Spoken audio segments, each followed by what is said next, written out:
If I feel like it's going slower than I would like, but everything's in place in terms of over a 4-year plan. I'm feeling very confident that everything's travelling in the right direction, probably just more slowly than I would like.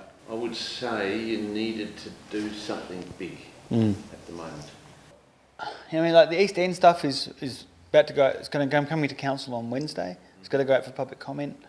It's it's ambitious, but I guess in many ways I don't want to talk up its ambitiousness because you actually then Talk up the opposition. That's exactly right. You talk up everyone getting.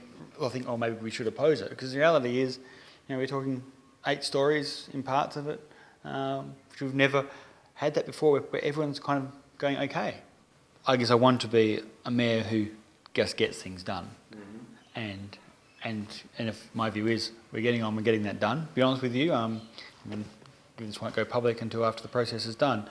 I basically rammed it through. I mean, it was happening very slowly, and I went, okay, this is enough, and brought Andrew Sullivan as the chair of planning, the director of planning, and myself together, and said, okay, let's just work this out. No one's going to oppose it if we just do that. As long as we all agree, and we sort out our differences, which are all very minor, and then we'll go out for consultation. So I'm not saying but it's about actually being brave enough to. We couldn't even get to the point where we were brave enough to go to consult on it.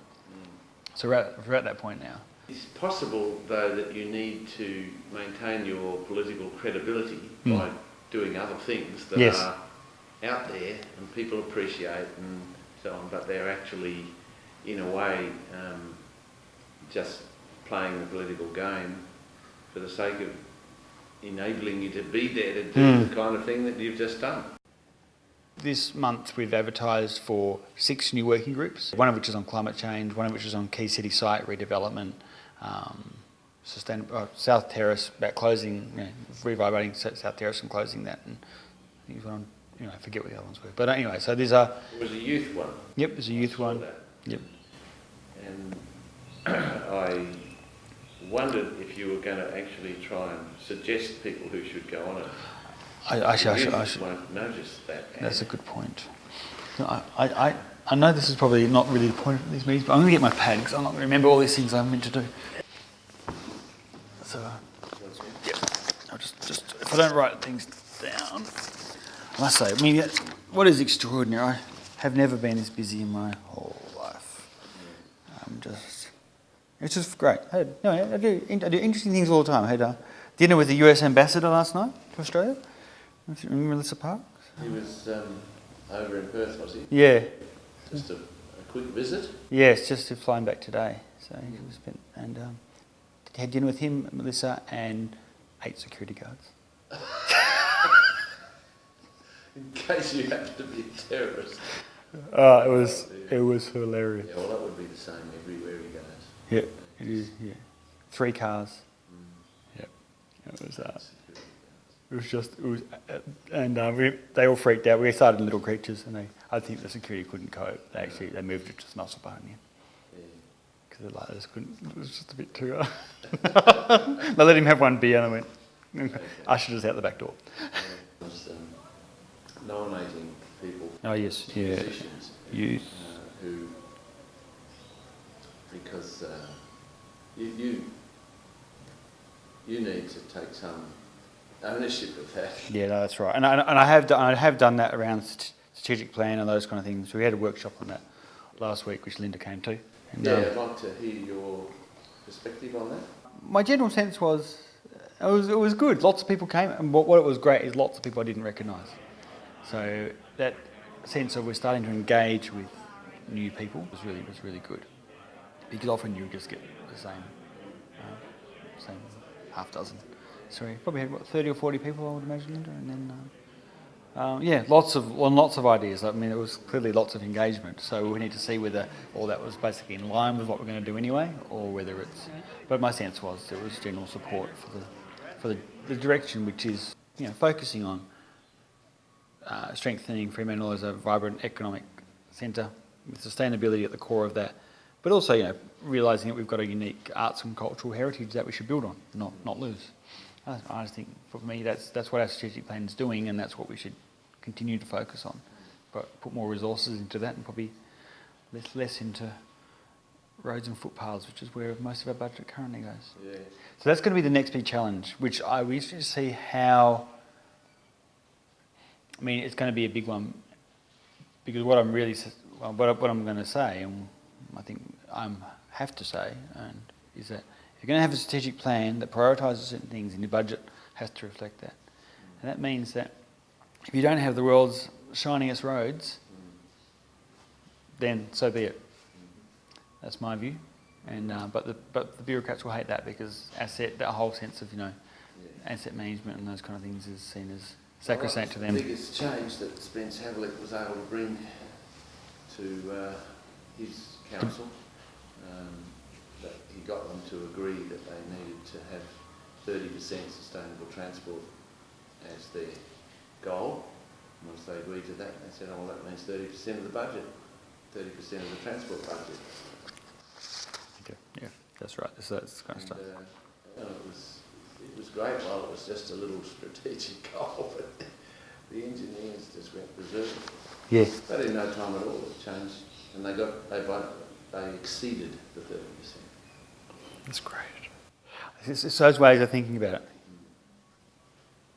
Yeah, so the strategic plan's going okay. What are the other key things on your agenda at the moment, apart from having dinners with security agents? So we had, I guess one of the interesting things, this week was a very big week actually. So on Monday, I think I met with John Day, the Minister for Planning. Okay. And again, given the delay in this, I think I can comfortably say that, I wouldn't say this to the press, but it was interesting how unengaged, not just him, but all of his advisors are in planning, full stop, and especially sustainable planning, and had no idea about what was happening in Fremantle.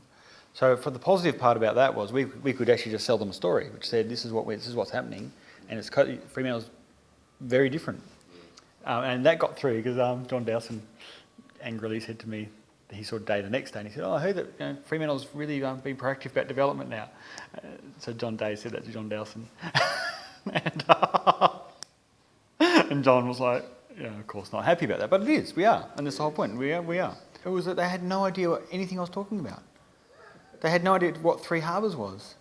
Oh, really? No, seriously. Like I said, we gave them a forward agenda with Three Harbours on it. Yeah, and they hadn't checked. No, they had checked, and they said, "Oh, we thought you meant the inner harbour, the outer harbour, and James Point." Okay. And I was like, "This is a study that your department has been doing." And it's been, it's just they're incredible, just really not understanding the detail. Of their own portfolio. So I just found it amazing. This is their advisors, so. Yeah. I get the Day wouldn't get it. This is after 2 years. That's right. It would have been an excuse after being in the job for 6 months, but yeah, after 2 years you'd think. What was more interesting though, I guess, is I also met with the board of Landcorp this week. I went on a bus tour with them around Fremantle about what we're doing in Fremantle, and that was fantastic. That was really good, because these were bright, engaged people who also who said to me, it was so nice to meet a council who actually wants to do something, is not just opposing everything that we put up. Excellent. So they really, and they saw, and then on the Knutsford Street site where we took them out there, and said, I was really clear, I want this to be not in any way suburban. It should be an urban site that's built around affordability, sustainability, and not car dependent. And on that basis, you should build something that sets an example, and maybe he's not going to make as much money as you would have thought. And I asked Ross Holt, the CEO, whether they would consider it as a special project that didn't need to make money in that regard, and he was very positive in front of the board. So if that flows through, I think that would be really important, actually get an example project rather than just a money-making project out there. Well, it has been a big week. That's also a significant breakthrough. If you can win that one, you've got East End and Knutsford Street. You've got two significant developments that could end up being showcases. Exactly right. And what's amazing about Knutsford Street, which and there was already a structure plan for that area, and it's just housing. It was single residential housing.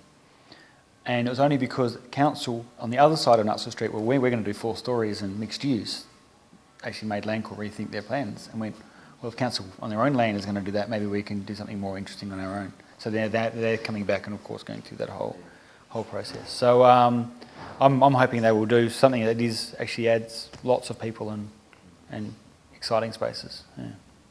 So it is. So I think there is some real sense of that momentum about happening. It's just, I guess, it is that tension though between, I know that amongst my councils and with the key people I'm speaking to, but how I communicate that is sometimes a bit challenging. Yeah. I guess I have some kind of security knowing I have 3.5 years to run. So, and I guess the other thing is, I think the fault the former mayor made was he kept going out by himself, making it about him, and didn't bring his council with him or as a community with him. And that's a real challenge as well. How do you, because the reality is I'm only one vote amongst 13. So unless I've got my council with me, I'm actually powerless. So that's the real, so I guess, but I think you're right about thinking, how do we, what is the obvious things the community want us to do, and how do we actually just make them happen straight away in a way that has a bit of an impact?